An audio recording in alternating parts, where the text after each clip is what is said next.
So this evening we have our special guest, Gigi Cautino. She is the Spanish Outreach Chair at Namihaw County, mother of two, Jody and Michael, and she's an interpreter at Northeast Georgia Medical Center. And today we're going to be talking about having a loved one with mental illness that can either be like a friend or a family member.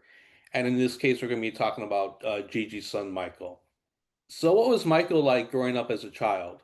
Well, Michael had a hard time adjusting from one activity to another, one season to another. Like, we were in school, now we're in summer break.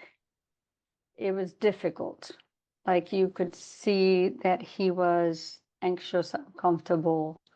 Um, but he had quirky things since he was little, like his shoelaces had to be tied exactly the same.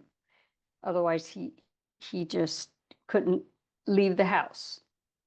And so I did things to work with him and show him that it didn't have to be that way. And, I never thought that much about it. I just thought it's just a quirky little kid thing.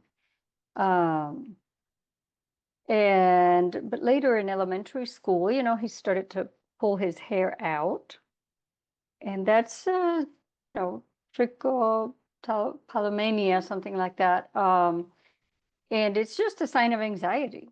Already, I knew from earlier on, but we worked with the school counselor and us as a family, and trying to get him to have something to do with his hands, when he was watching TV, for example.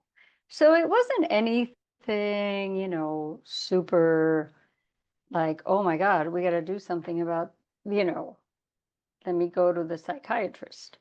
Um, but, then some outbursts and things. So, but not until he was 12 that he started to be very apprehensive, and he didn't know why.